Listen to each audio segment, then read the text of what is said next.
Buenos días, mis hermanos y amigos. Es un gusto saludarlos en esta mañana. Bienvenidos a nuestra predicación dominical. Como se sabe, estamos hablando del libro de Hebreos. Hemos llegado al capítulo 11 de Hebreos, donde están los héroes de la fe. Un capítulo que básicamente podríamos definirlo como que nos enseña cómo vivir por fe. Así que esperamos que se quede con nosotros, que traiga su Biblia, su papel para que pueda tomar notas y no se vaya. En un momento comenzamos. Dios los guarde.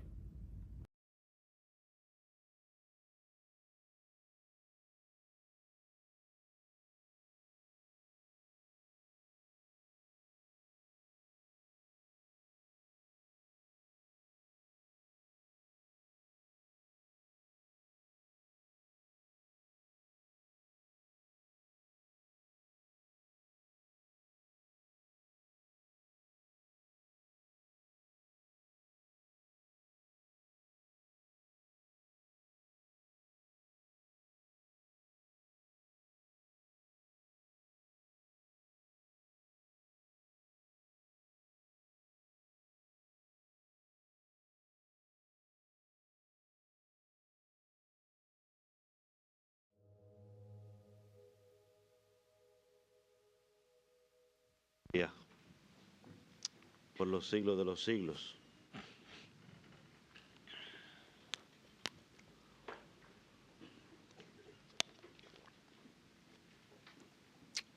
Me alegra verlo una vez más y que nos hayamos podido reunir para adorar a nuestro Dios y Salvador.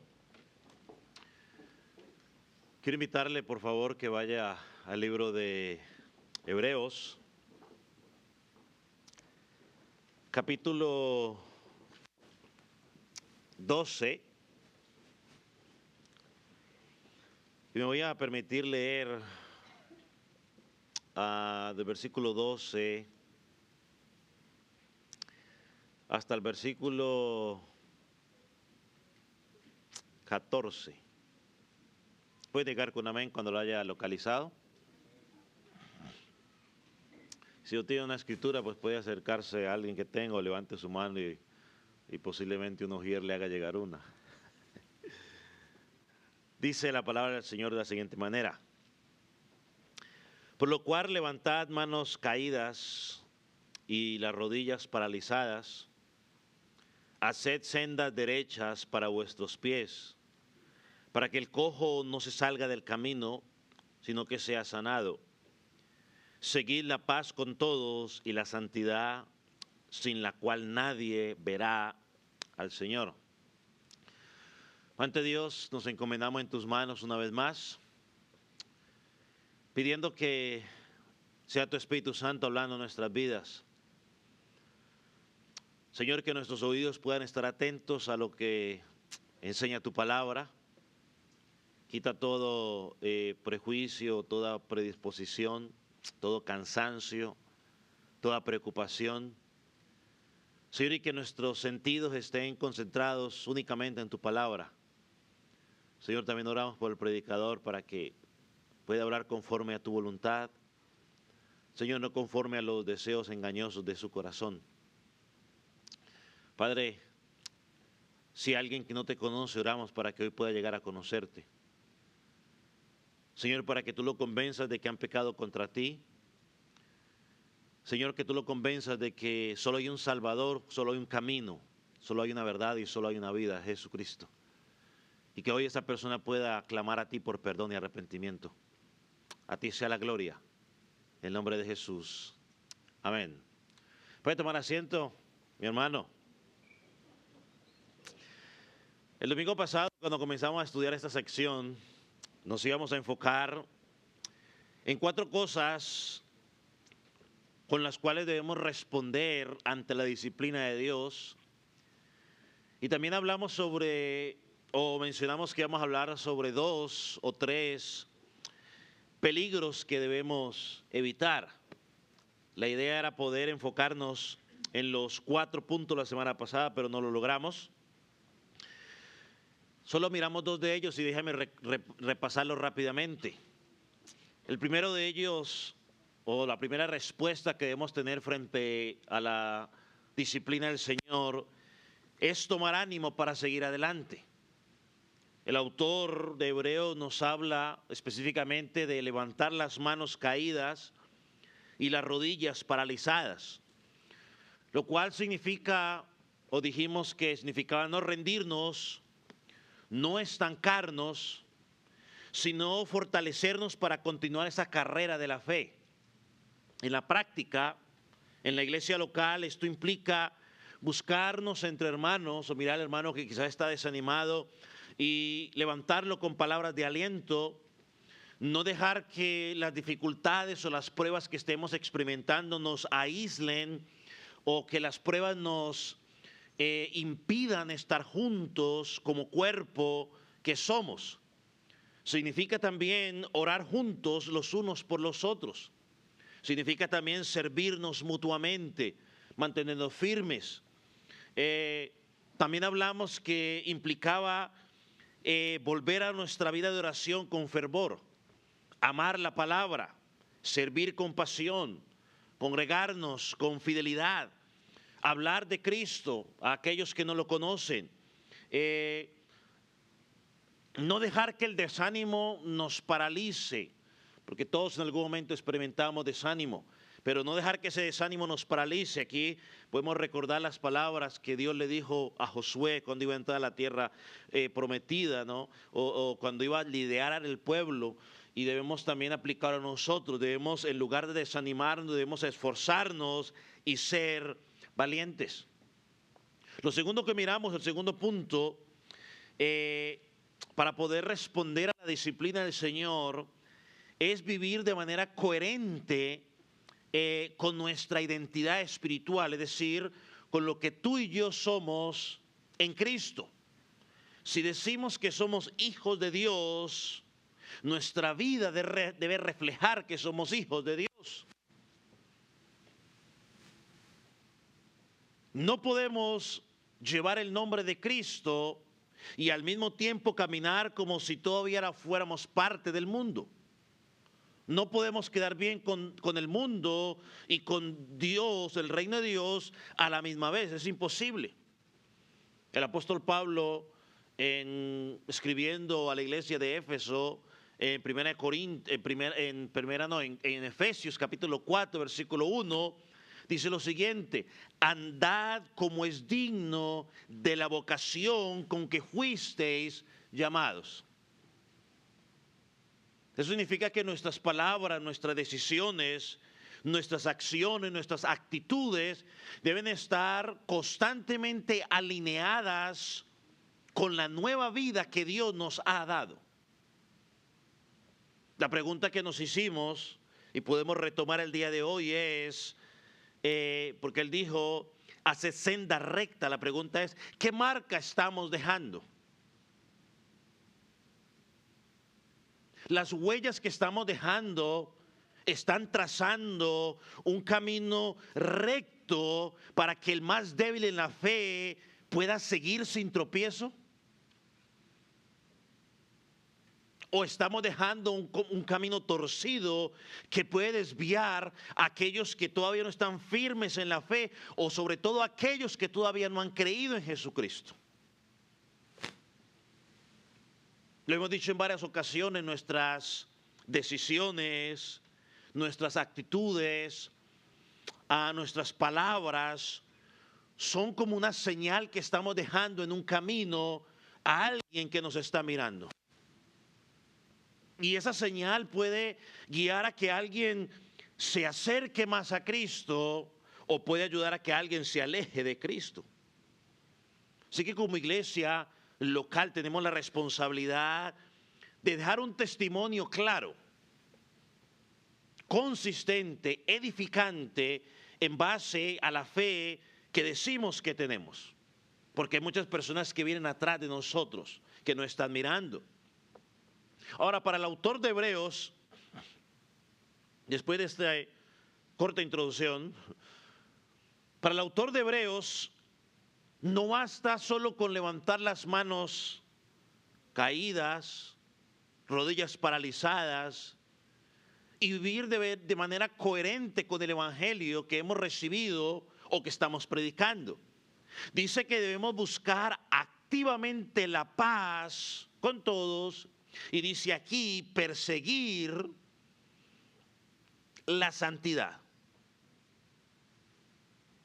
Esto es importante a la hora de entender la disciplina que Dios trae para nuestras vidas, y también es importante a la hora de entender el corazón que ha sido transformado por el poder de Dios.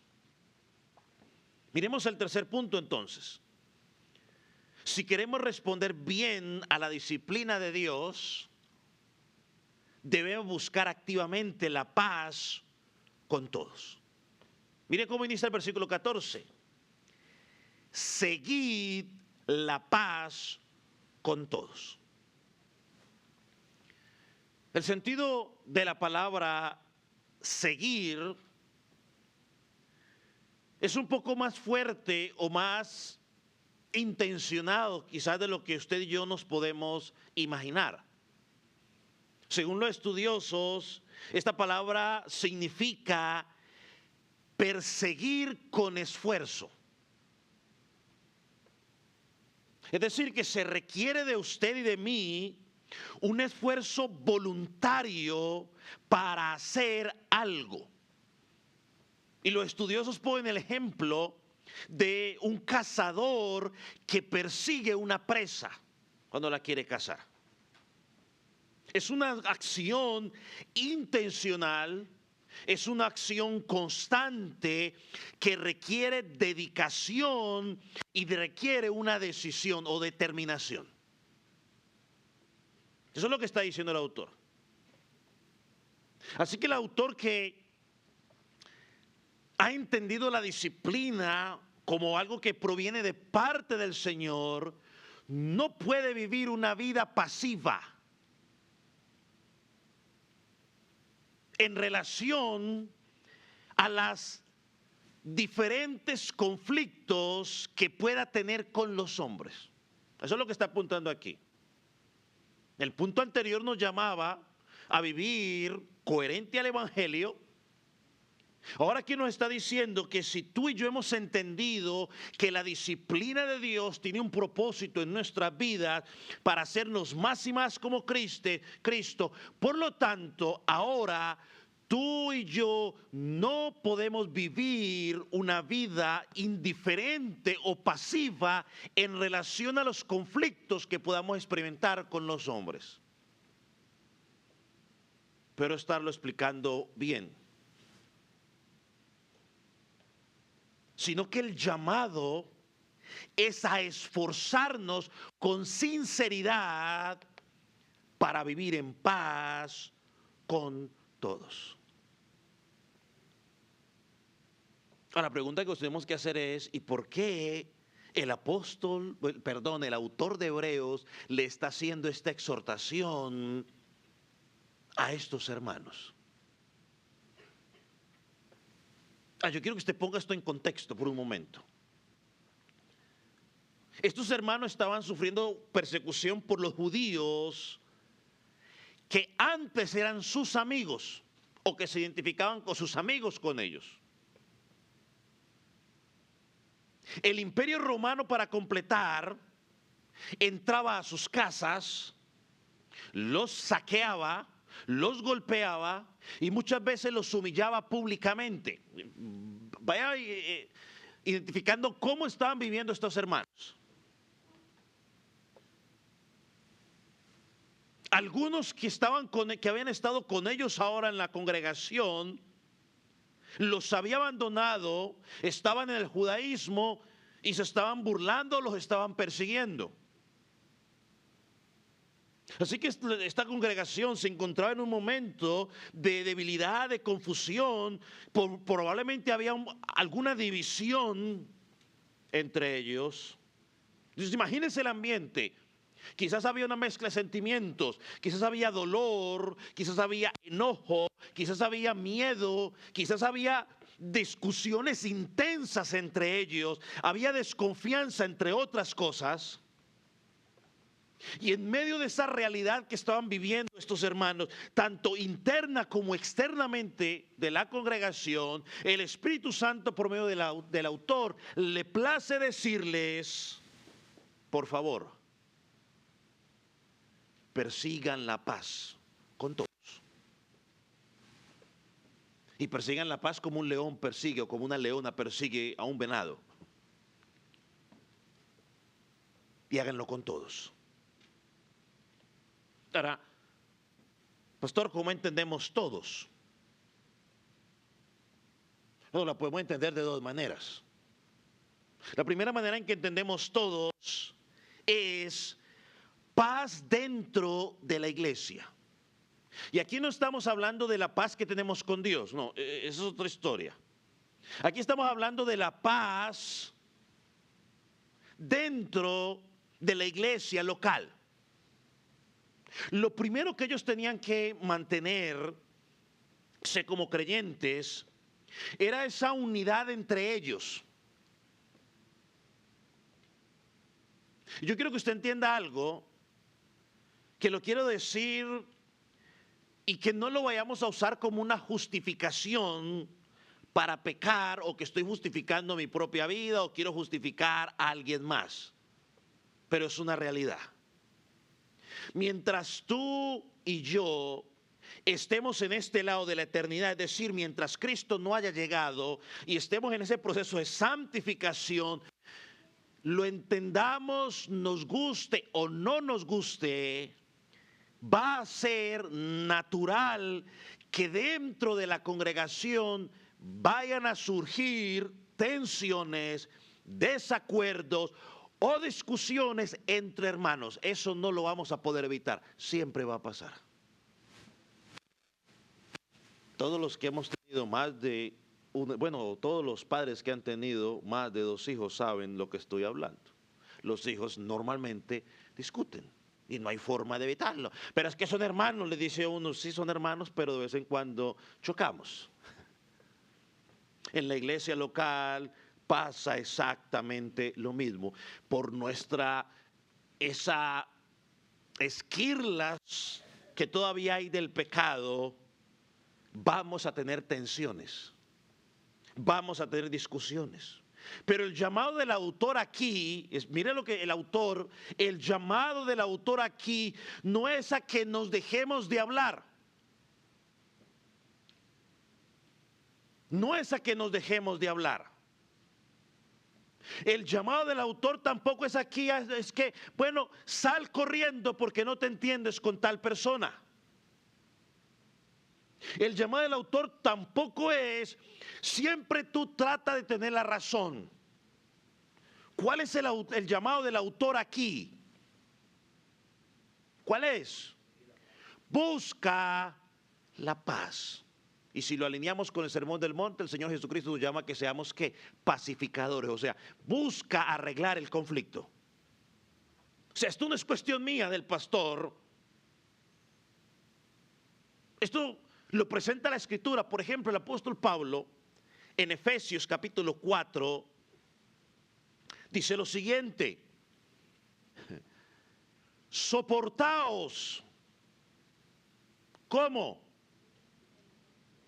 Con paciencia. Y paciencia es perseverancia también. Dice, soportaos con paciencia. ¿Quiénes? Los unos a los otros. ¿En qué? En amor. O sea, esto no es del pastor Klinger. Dice el pasaje claramente, sopórtense. Háganlo con paciencia. ¿Quiénes? Los unos a los otros. ¿Y cómo? En amor.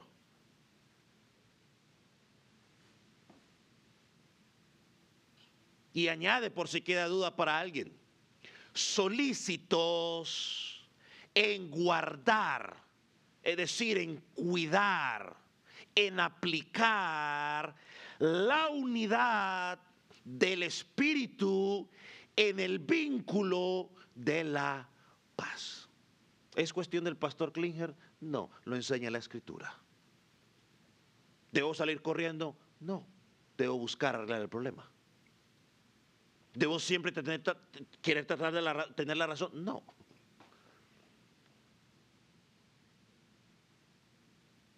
¿Debo dejarle de hablar?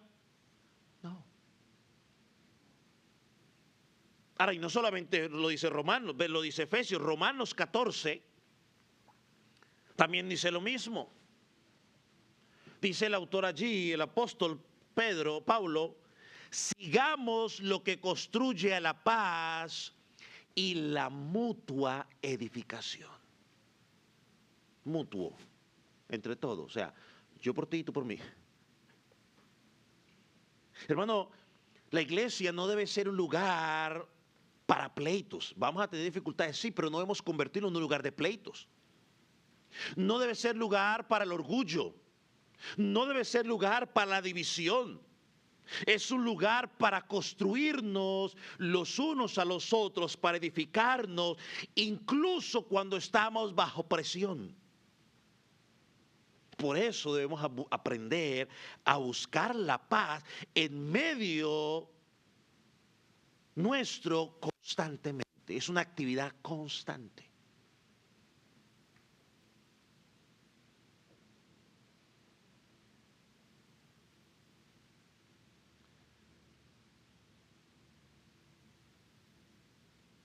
Ayer tuve una experiencia interesante. Un conflicto entre unos padres. Estaban peleándose entre dos padres. Y al final yo tuve la oportunidad de conversar con uno de los que estaba involucrado, no con uno, sino que la esposa le estuvo involucrada en la situación.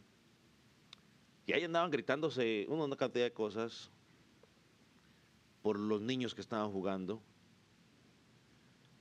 Y al final él me está contando y me dice, ¿y sabe qué es lo peor de todo? O lo chistoso, me dice, es que vamos a la misma iglesia, me dijo. Yo le contesté, le dije, bueno, pero eso es una muy buena oportunidad ahora para que entonces practiquen la reconciliación. Y le contesté, y de hecho mañana voy a estar predicando en la congregación de pastoreo y voy a estar hablando de seguir la paz los unos con los otros, así que es una muy buena oportunidad para que lo practique. Me miró así con cara de pocos amigos, se dio la media vuelta. No estaban en la iglesia, estaban en el campo de fútbol.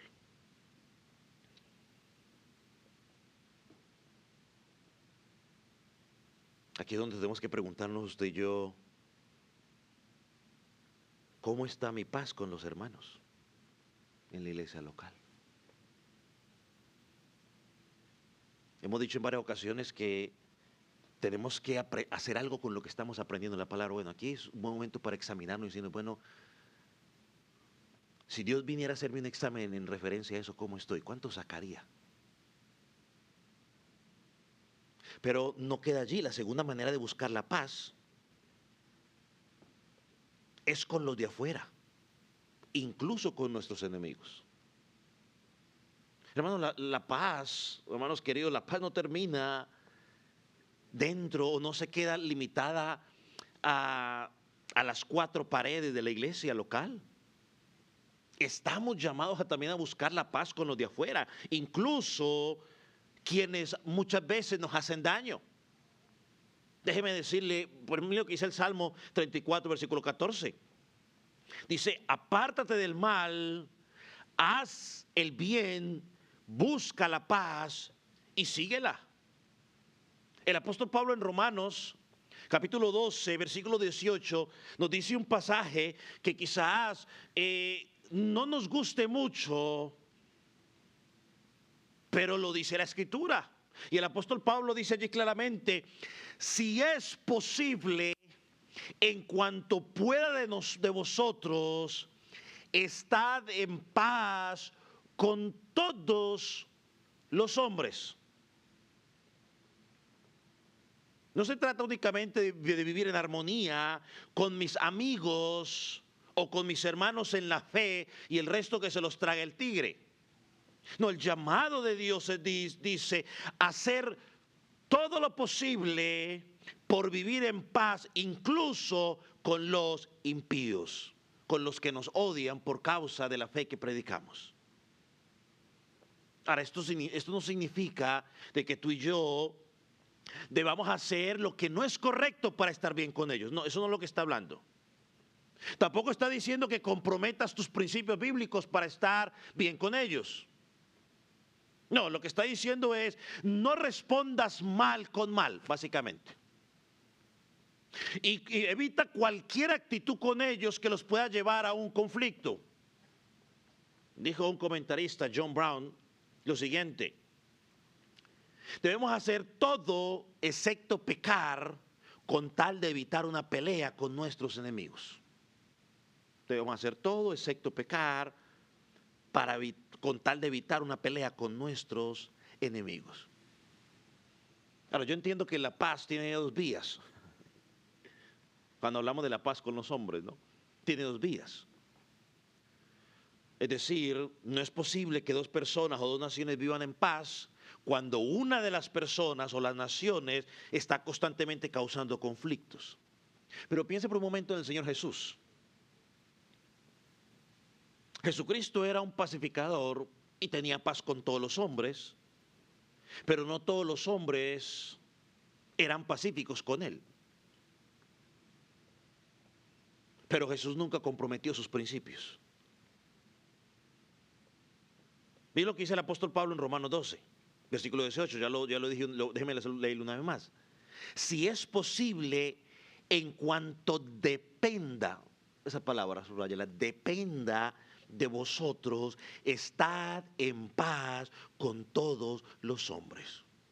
Esto implica de que tú y yo solamente somos responsables de nuestro lado del proceso de la paz. Es decir, yo busco arreglar el problema. Si el otro dice que todo está bien, pero sigue igual, yo no puedo usar ese comportamiento como una excusa para responder de la misma manera. Y quizás, bueno, quizás yo lo he hecho en alguna ocasión. Bueno, pues como me saludo así, pero yo también lo saludo así. Bueno, eso es lo que está diciendo el pasaje. Y eso no es buscar la paz. Me saludo mal, yo tengo que saludarlo. Bien. Y yo públicamente lo reconozco, he sido culpable de eso. No sé usted, pero yo sí. Y este pasaje me llama a corregir eso. Me saludo mal, pues no importa, yo lo saludo bien. Eso es lo que está diciendo aquí. Yo no puedo usar eso. No, pues como él me saludó, pues entonces me justifico. No. Mi obligación es de vivir pacíficamente con él, sin importar aquello que pasa a mi alrededor. Yo no soy responsable de lo que él puede hacer, pero soy responsable de lo que yo puedo hacer. Si yo sigo buscando la paz con él, lo sigo tratando bien, sigo hablando bien, y la persona sigue tratándome de la misma manera, me sigue ignorando, eso ya no es problema mío, es problema de él, y él tendrá que arreglarse con Dios en su momento. Mi responsabilidad es seguir buscando la paz con esa persona constantemente. Entonces, en resumen, la paz no ocurre sola, hay que perseguirla activamente. Comienza en la iglesia, pero se extiende a los hombres. Es parte de nuestra responsabilidad, respuesta a la disciplina que Dios hace con nosotros como sus hijos. Buscar la paz nos hace cada día parecernos más y más a Cristo y da testimonio al mundo de que somos verdaderos hijos de Dios. Miremos un ejemplo bíblico rápidamente, no lo vamos a leer, solo lo voy a mencionar. ¿Recuerdan Abraham y Lot? Génesis capítulo 13, versículo 7 al 9, los que quieren buscarlo. Hubo conflicto entre los pastores de ellos y Abraham tomó la iniciativa de resolver el conflicto. Siguió incluso algunos de sus derechos legítimos con tal de preservar la paz. Ese es el ejemplo bíblico que encontramos. Cedió, miren lo que estoy diciendo, porque ahí decimos, y yo no voy a ceder porque es que yo tengo la razón. Y muchas veces por tratar de tener la razón empeoramos las cosas. Y ahora, ¿cómo aplicamos eso en la iglesia local? ¿Cómo buscamos la paz en la iglesia local? Pues que dejemos de pelear, pastor. No solamente es eso, sino tomar acciones concretas, bíblicas, porque O bueno, eso podría ser, digamos, muy general, pero más específico podríamos decir, lo menciono rápidamente. Hombre, si un hermano nos ofende, tenemos que aplicar Mateo 18, versículo 15 y 17. Pastor, ¿qué dice? Bueno, ir con él, a él con humildad y un espíritu de restauración a tratar de arreglar el problema. Eso es lo que dice Mateo 18, 15 y 17. Otra forma práctica de poner en práctica esto, valga la redundancia, hermanos, es a renunciar a ganar todas las discusiones. Es que queremos ganar todas las discusiones. Es que yo quiero tener la razón en todo momento. Yo en lo personal he aprendido eso, aprendí eso a la fuerza. Muchas veces es necesario, por amor a la paz y mantener la buena armonía, ceder aunque no tenga la razón. El apóstol Pablo en 1 Corintios 1:6 dijo que él prefería ser defraudado antes que generar pleitos. Y otra forma de practicar la paz en la iglesia, mi hermanos, es ser rápidos para perdonar como Cristo nos perdonó. Seamos rápidos para perdonar como Cristo nos perdonó. Exigimos que nos perdonen, pero ¿cómo nos cuesta dar el perdón? Efesios 4:32 lo dice. Entonces, hermano, buscar la paz implica que yo como creyente debo estar dispuesto a dar el primer paso. Nunca espere usted, no, que venga él, que él me ofendió. No, dé usted el primer paso. Aunque no le corresponda, es que no me corresponde. ¿Sabe qué dice la Escritura? Y es un pasaje que Dios ha trabajado en mi vida y yo ahorita ando en eso. Pues la Escritura dice, ahorita que estoy hablando de estar dispuesto a dar el primer paso, dice, si tú en tu momento de oración identificas que alguien tiene algo contra ti, dice, deja tu ofrenda, ve y tú y búscalo. Ahí no dice, espera que te busquen, dice, ve y tú y búsquelo. Y yo dije, lo volví a encontrar ahorita que estábamos trabajando en esto, y digo yo, Señor, lo voy a hacer. Da tú el paso, eso es buscar la paz, mi estimado hermano. A veces estamos sentados, que venga Él, que venga Él. Y estoy orando para que el Señor lo toque y venga Él. Y cuando la persona viene, oh, el Señor, nos ponemos todos orgullosos. Uy, el Señor contestó la oración, Él vino. No sé a qué Dios le estamos orando. Porque cuando le estamos orando realmente a Dios por un conflicto, lo que Dios te va a decir es, mira, muy bien, como Dios te dice, ve tú primero y da el primer paso. Busca la paz. ¿Y por qué tenemos que hacerlo? Hermano, le voy a dar una respuesta bíblica en Romanos 5:10. Porque Dios me buscó a mí primero cuando yo estaba en guerra con Él. Por eso tengo que ir a buscarlo. Porque Dios me buscó a mí primero porque estaba en guerra con Él hace unos años. Se me acercó alguien y me dijo una situación sobre una persona que no venía a la iglesia. Y yo le dije, pero yo a esa persona nunca le he hecho nada y traté de evaluar, pero entonces dije yo, voy a ir a hablar con una persona. Lo busqué y le dije, mira, no sé si sea un malentendido, pero vamos a hablar. Y hablé con esa persona, no era cristiana. Hermano, Dios nos buscó a nosotros primero cuando estábamos en guerra con Él y no estábamos ni interesados en Dios. Y como somos hijos de Dios, debemos hacer lo mismo. La cuarta cosa que debemos responder a la disciplina es que debemos perseguir la santificación. El pasaje dice santidad, yo le puse santificación. Dice el versículo 14, seguir la paz con todos y la santidad. Ese término santidad puede traducirse como santificación, por eso puse santificación. Porque es el mismo texto que la misma palabra que en varios pasajes ha sido interpretado, traducido de esa manera, en Romanos capítulo 6, versículo 19, en Corintios 1:30, el apóstol Pedro lo usó en 1 de Pedro 1:2. Ahora la pregunta es, pastor, ¿qué significa perseguir la santificación? ¿Qué significa? En términos fáciles, amados hermanos, espero que me lo pueda explicar bien y usted lo pueda entender.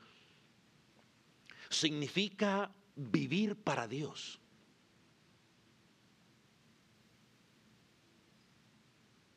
O sea, vivir para Dios como alguien completamente entregado a Él.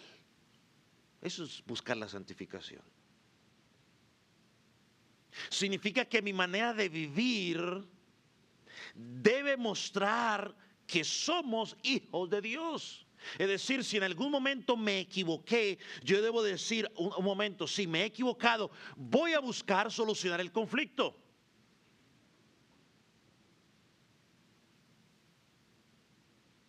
En otras palabras, si de verdad somos salvos, esto debe reflejarse en toda nuestra conducta diaria.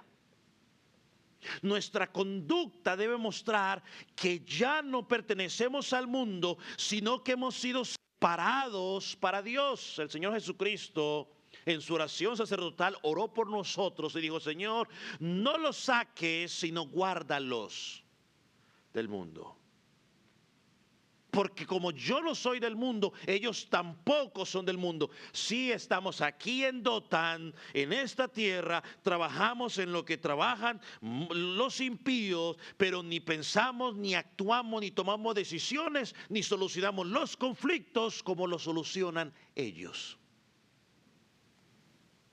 Debemos solucionarlos a la luz de la palabra de Dios.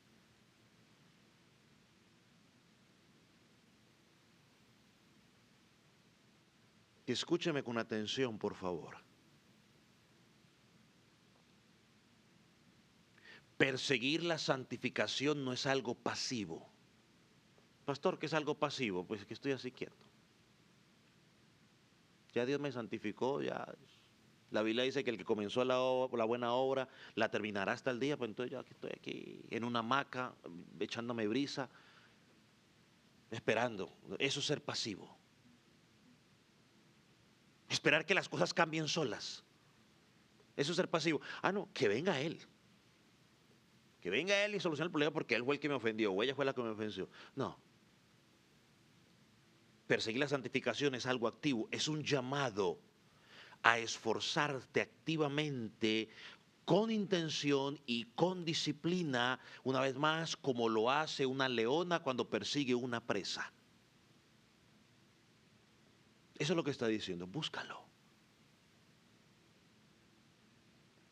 ¿Y por qué tengo que hacerlo? Bueno, porque es que es el propósito de Dios para nuestra vida a través de la disciplina. Muchas veces Dios disciplina nuestras vidas para llevarnos a la santificación. Ya lo explicamos en sermones anteriores. Él no nos corrige para hacernos daño, sino para cada día asemejarnos más y más a Cristo. Y muchas veces para nosotros avanzar en nuestra vida espiritual nos es necesario, voy a usar la palabra que Jesucristo usó cuando él dijo: me es necesario pasar por Samaria. Dice, nos es necesario muchas veces pasar por ciertas dificultades. ¿Para qué? Para que participemos de su santidad, para que crezcamos. Dios ya nos ha salvado a través de Jesucristo. Ahora nuestro deber como creyentes es vivir conforme a esa realidad. No para ganar mérito con Dios. Este es el ejemplo perfecto, siempre es este. Un hijo, no importa lo que el hijo haga, no va a hacer que el papá o la mamá lo ame más. A ver, los papás aman más a su hijo porque saca una A. Y si saca una B, pues lo amo menos. No, usted lo sigue amando bien, lo mismo, que no estará conforme, le gustaría más As, nos gustarían más As, pero eso no hace que lo amemos más o los amemos menos.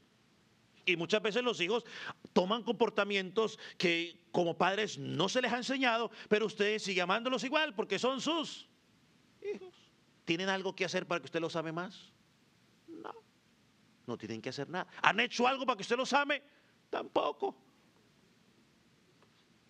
No han hecho nada y usted ama sus terroncitos de azúcar, o amamos a nuestros terroncitos de azúcar con sus defectos y virtudes.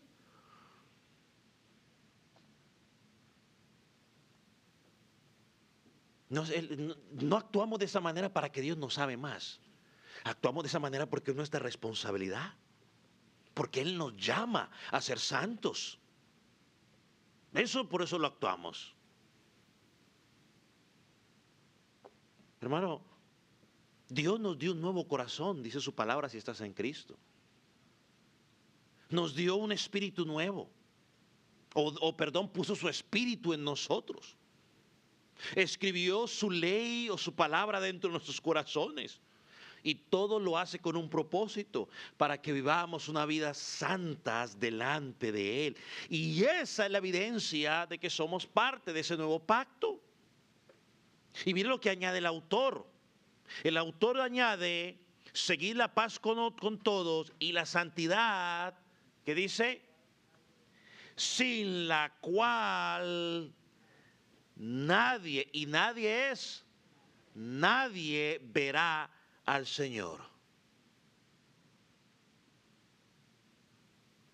Eso significa de que nadie entrará en la presencia del Señor si no está viviendo una vida de santificación.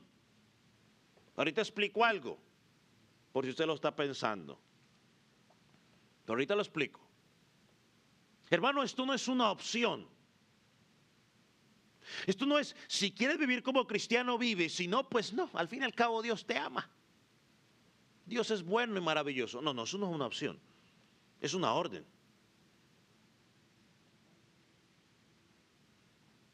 El texto es claro. Si no estás buscando vivir una vida de santidad, no verás al Señor. No porque las obras te van a salvar o vivir en santidad te va a salvar, sino que cuando tú estás buscando activamente vivir en santidad, estás demostrando que realmente perteneces a Cristo. Espero haberme explicado y que usted me lo pueda entender. Lo digo una vez más. Buscar la santidad no es porque la salvación se gane por obra. La Biblia dice claramente que es por gracia. Sino que cuando tú y yo estamos activamente buscando vivir de acuerdo a lo que Dios pide en su palabra para nosotros, estamos evidenciando de que realmente hemos encontrado salvación. El que no está en Cristo, el que no busca agradar a Dios, busca agradarse a Él mismo y vive como se le da la soberana voluntad. Porque al fin y al cabo la vida es una y hay que disfrutarla. Está demostrando que no creen, que no tiene a Cristo en su corazón. Aunque cante, aunque tenga Biblia, aunque ponga cosas bíblicas en las redes sociales, porque eso lo hace mucha gente.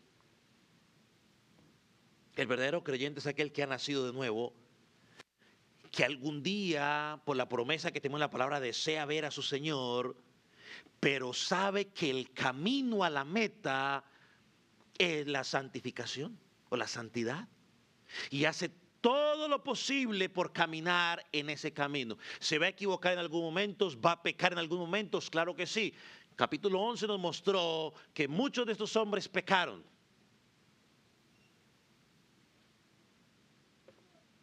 Se equivocaron en algún momento, pero no era el patrón de su vida, que es la diferencia. Y fuera de eso tenemos el Espíritu Santo que día tras día nos ayuda a vivir en esa comunión. Como escribió el apóstol Pedro, hablando de Cristo, dijo lo siguiente, 1 de Pedro 2:23. Cuando le maldecían, no respondió con maldición. Cuando padecía, no amenazaba. Recuerdan a los discípulos que dijeron: Señor, si quieres mandamos a que caiga fuego del cielo. ¿Podía Jesús hacer eso? Sí. Pero Jesús era un pacificador. Si fuéramos nosotros, haríamos llover del cielo cada rato. Cuando padecía, no amenazaba. Pero mire lo que dice al final. Yo creo que usted lo tiene ya ahí, ¿cierto? ¿Qué dice? Sino que encomendaba la causa al que juzga justamente. Si hay alguien que juzga justamente, significa que a veces nosotros juzgamos ¿cómo? Injustamente. Por eso hay que dejar la causa ¿a quién? Al que juzga con justicia. Dice que todo lo encomendaba y era Jesús. Hermano, ¿Cuánto tenemos que aprender de Él nosotros? Y es parte de nuestra santificación, así que debemos vivir de esa manera. El apóstol Pablo a Timoteo, en 2 Timoteo 2:19 también le dijo algo parecido. Le dijo, apártese de iniquidad. O sea, apártese de toda obra pecaminosa, todo aquel que invoca el nombre de Cristo. Es decir, que si usted dice que cree en Jesucristo, lo primero que tiene que hacer es dejar de caminar ese estilo de vida doble. Así es simple. No porque el pastor tenga una lista de reglas, ni porque al entrar haya una lista de reglas en la iglesia, sino porque a medida de que usted va santificándose, va conociendo la verdad de Dios, usted dice, wow, yo esto tengo que corregirlo en mi vida. Yo esto no lo tengo que hacer más. Tengo que apartarme. ¿Quién lo tiene que hacer? Yo, usted. Nadie lo puede hacer por usted. En resumen, hermano, perseguir la santificación es vivir reflejando el carácter de Cristo. No solo porque es lo correcto, sino porque es la evidencia de que verdaderamente somos hijos de Dios. Miren lo que estoy diciendo. Tenemos que hacerlo no solo porque es lo correcto, porque hay muchas personas que hacen lo correcto. Hay muchas personas. Pero lo hacemos porque es la evidencia de que verdaderamente estoy siendo hijo de Dios. Que el apóstol Pablo al final de su carrera, si me permite darle alguna ilustraciones prácticas, el apóstol Pablo al final de su carrera, en 2 Timoteo 4:7 dijo lo siguiente: he peleado la buena batalla, he acabado la carrera, he guardado la fe. ¿Cuánto les gustaría al final de su vida poder decir eso? Pero él no llegó allí por casualidad. Llegó allí porque diariamente se ejercitó, diariamente trabajó en su vida, como dice primera de Timoteo, en el versículo 8. Hermano, en la práctica buscar la santificación para nosotros significa aliméntate diariamente la palabra de Dios. Juan 17:17 lo dice: santifícalo en tu verdad, tu palabra es la verdad. Hermano, quiere caminar usted en santidad, aliméntese de la palabra. Si usted no se alimenta de la palabra, si usted se alimenta de los chismes, de la televisión, de cualquier otra cosa que esté por ahí y no se alimenta de la palabra, es imposible que usted pueda buscar la santificación o vivir en santidad. Es imposible. Aliméntese de la palabra. Si usted se alimenta mal físicamente, ¿qué va a pasar? No, pregunto yo. ¿Qué pasa si dejamos de alimentar bien a un niño? Va a empezar a tener problemas físicos. No crece. Si un adulto empieza, yo ya no voy a crecer más, pero si dejo de alimentarme, voy a empezar a tener problemas físicos. Si eso es en la parte física, imagínense en mi vida espiritual. ¿Qué va a pasar si tú dejas de alimentarte diariamente la palabra de Dios? Hermano, ¿quieres seguir buscando o vivir en santidad? Por favor, neguémonos a nosotros mismos, tomemos la cruz de Cristo y sigámosle día a día. Lucas 9:23. Si queremos cada día caminar en santidad, perseguir la santidad, como dice aquí, hermano, no debemos amoldearnos o conformarnos o adaptarnos a este mundo, sino que nuestra mente tiene que ser renovada, dice Romanos 12:2. Hermano, y si queremos vivir en santidad, mantengámonos vigilantes contra el pecado que nos acecha. Primera de Juan 1:9. Oh, mi estimado amado, la santidad no es una opción para decorar nuestra vida. Todo lo contrario, es la evidencia de que tú realmente eres un hijo de Dios. Es la evidencia de que estás caminando en comunión con Él. Es evidencia de que el día de mañana te van a decir: bien, siervo fiel, entra. Y que no te van a decir: apartado de mí, hacedor de maldad, nunca te conocí. Pero requiere que implica esfuerzo, implica constancia, implica perseverancia. Hermano, a la luz de lo que hemos estudiado en estos versículos, el 2, el 3, el 14, debemos estar profundamente agradecidos Porque Dios nos ha permitido estar en una iglesia local. Cristo, lo hemos dicho en varias ocasiones, no solamente me salvó individualmente, sino que Cristo me salvó de forma individual, pero me insertó o me puso dentro de un cuerpo local que se llama la iglesia. Yo no fui salvo para andar por mi propia cuenta, sino que fui salvo, como enseña la palabra, para ser una piedra viva en el edificio que Él está edificando, que es ¿qué? La iglesia.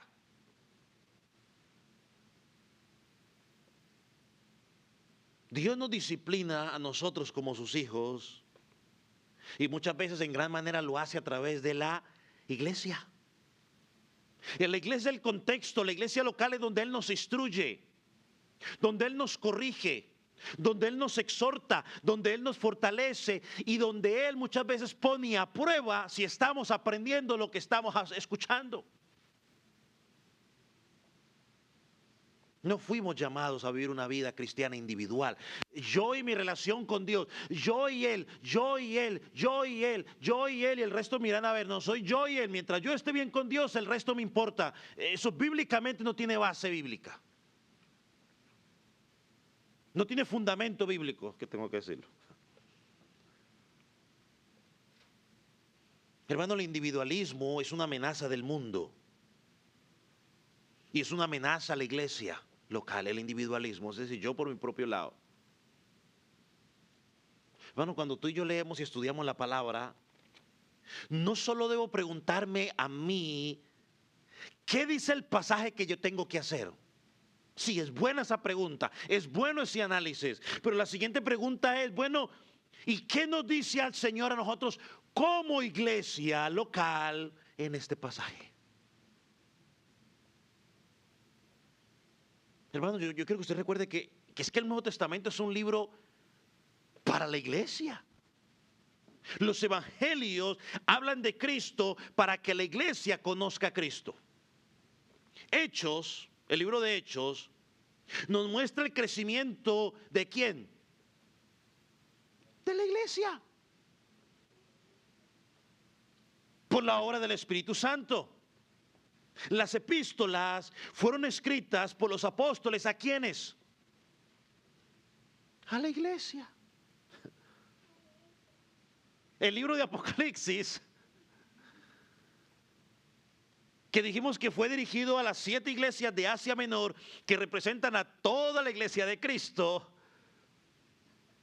fue escrito para la iglesia. Hermanos, todo el mensaje de la Escritura está dirigido al pueblo de Dios que se reúne comprometido y organizado como iglesia.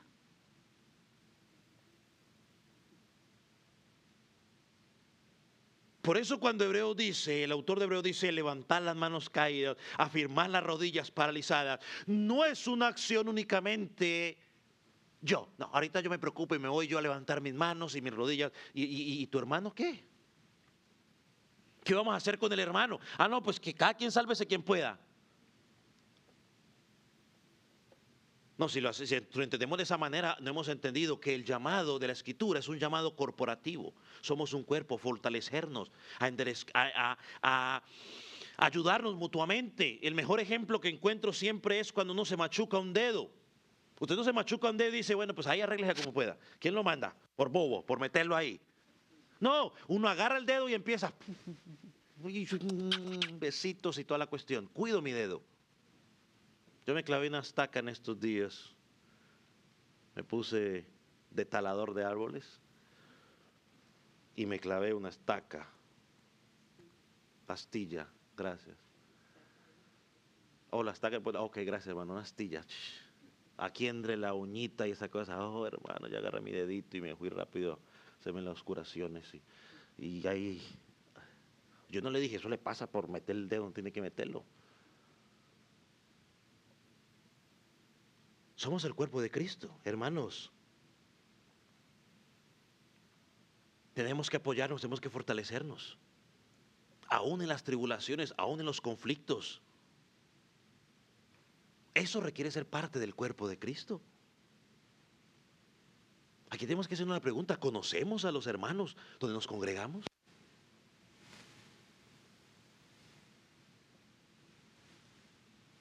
¿Sabemos qué hermano estará sufriendo por algo? ¿Sabes a quién puedes animar? ¿A quién puedes fortalecer? ¿O simplemente nos estamos preocupándonos? Yo voy el domingo, cumplo, que me vean ahí y luego me voy y nos vemos hasta el próximo domingo. Si no tengo nada que hacer, si tengo algo que hacer, lo vemos en 15 días. Hermanos, Dios nos llama a comprometernos con la iglesia local para nuestro bien espiritual y el bien de toda la congregación. Y esto no es un capricho del pastor. Es un mandato bíblico.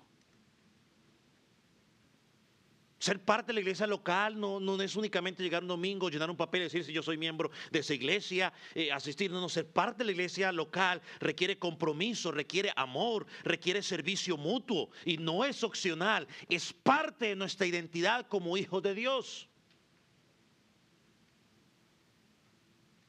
La vida cristiana no se puede vivir en aislamiento. Si te alejas, según la Escritura, no el pastor Klinger, según la Escritura, alejado de la iglesia local o sin la iglesia local, usted no va a poder exhortar a otros y ser exhortado. Fuera de la iglesia local usted no puede hacer eso. Y la Biblia nos llama a exhortarnos unos a los otros. Fuera de la iglesia local usted no puede seguir lo que enseña la palabra, seguir la paz con todos. Podrá seguirla con los de afuera, pero con los de la iglesia local no la puede seguir. Es más, me fui de la iglesia por eso, porque me enojé con tal persona.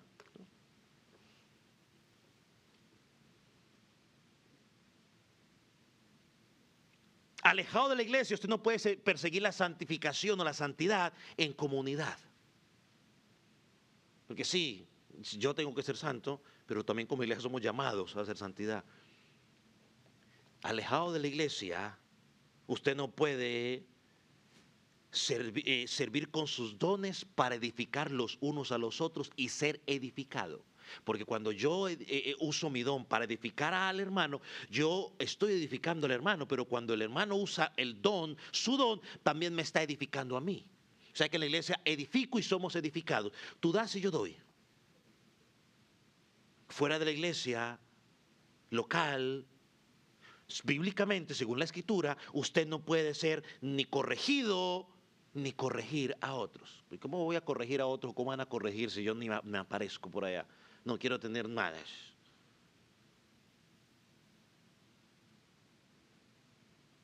Además, hay que ser miembro de la iglesia local. Si usted no es miembro de una iglesia local, pues busque una. No tiene que ser esta. Busque una. Ahora, no busque una perfecta porque ninguna va a encontrar perfecta. Todas las iglesias se van a equivocar.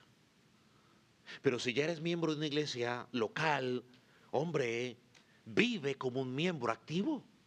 Involúcrate, comprométete con esa congregación. Usa el don que Dios te puso para la edificación, para animar.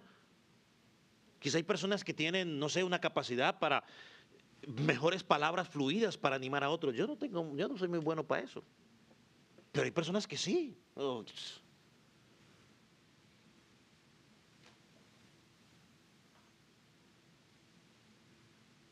pero no lo hagas únicamente por ti. Tenemos que hacerlo por nuestros hermanos.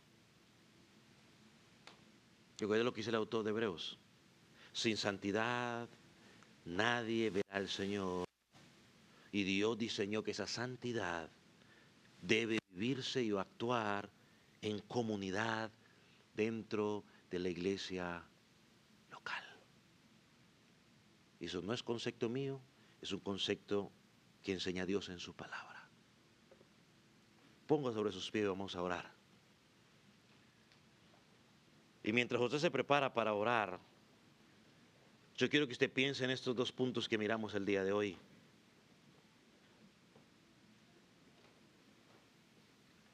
¿Cómo está su paz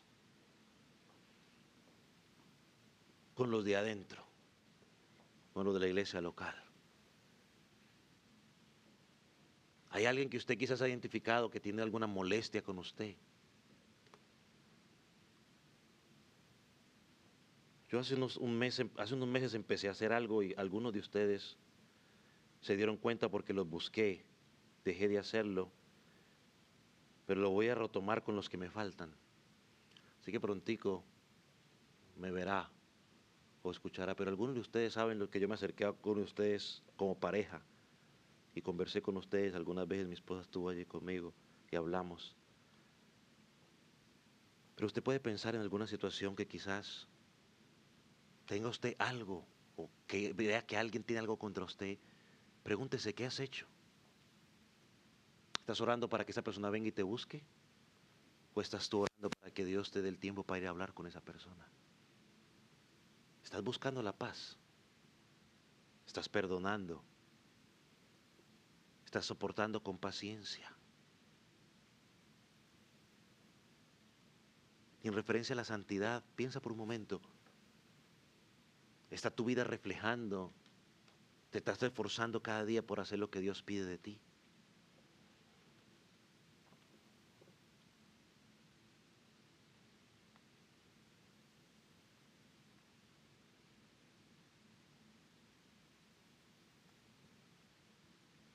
Yo espero que no haya sido muy confuso hoy explicando la palabra del Señor,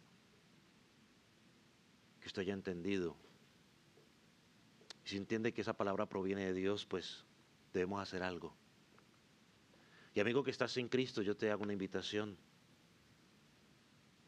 La Escritura enseña que si tú no estás en Cristo, la ira de Dios está sobre tu vida porque has pecado contra Él. Y que hay una sola forma de solucionar ese problema con Dios. No es a través de tus buenas obras. Es a través de que tú creas en que has pecado contra Dios, que eres un pecador y vengas a Él en perdón y arrepentimiento. Que creas y entiendas de que solamente hay un camino, que solo hay una verdad y que solamente hay una vida y es en Cristo. Amigo, mi oración es que vengas a Cristo hoy. Si te preguntas, pastor, ¿qué puedo hacer para ser salvo? La palabra enseña que debes creer en el Señor Jesucristo.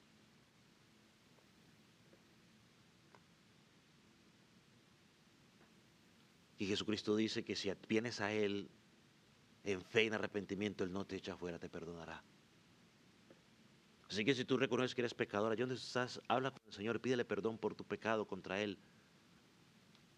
Y dile que tú quieres comenzar a vivir una novedad de vida, de acuerdo a su palabra. Si crees en Él, la Biblia dice que hay fiesta en los cielos. Que ahora las cosas viejas pasaron y aquí todas son hechas nuevas. Arrepiéntete de tu pecado. Vete y no peques más.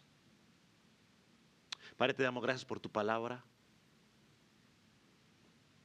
Señor, oramos para que ella pueda tener efecto en nuestras vidas. Señor, yo oro por aquellos que ya te conocen. Señor, para que podamos examinar nuestra vida a la luz de cómo está nuestra paz con los demás, dentro y fuera de la congregación. Señor, que podamos examinar nuestra vida, qué tanto estamos haciendo para vivir en rectitud delante de ti, estamos obedeciendo tu palabra. Señor, y si en alguna de esas cosas estamos fallando, te pedimos que tu Espíritu Santo hoy nos redarguya y nos lleve a hacer el correctivo necesario. Señor, yo oro por aquellos que todavía no han creído, aquellos que quizás están como Agripa, por poco creen en ti. Señor, que les gustan las cosas cristianas, pero todavía no han creído en ti, que todavía están muertos sus delitos y pecados. Yo oro para que sea tu Espíritu Santo el que los convenza y hoy lleguen al arrepentimiento, lleguen a creer en ti. Señor, pero sobre todo oramos por esta iglesia local. Señor, cada día tú sigues trabajando en nuestras vidas, cada día tú nos llegas a aprender. Señor, permite de que hoy esta exhortación, la exhortación de la semana pasada de tu palabra, pueda comenzar a surgir un efecto en nosotros como iglesia. Padre, en tus manos estamos. Te pido que la gracia tuya siga obrando como lo has hecho hasta ahora. Padre, gracias. En el nombre de Jesús. Amén. Padre, bendícela.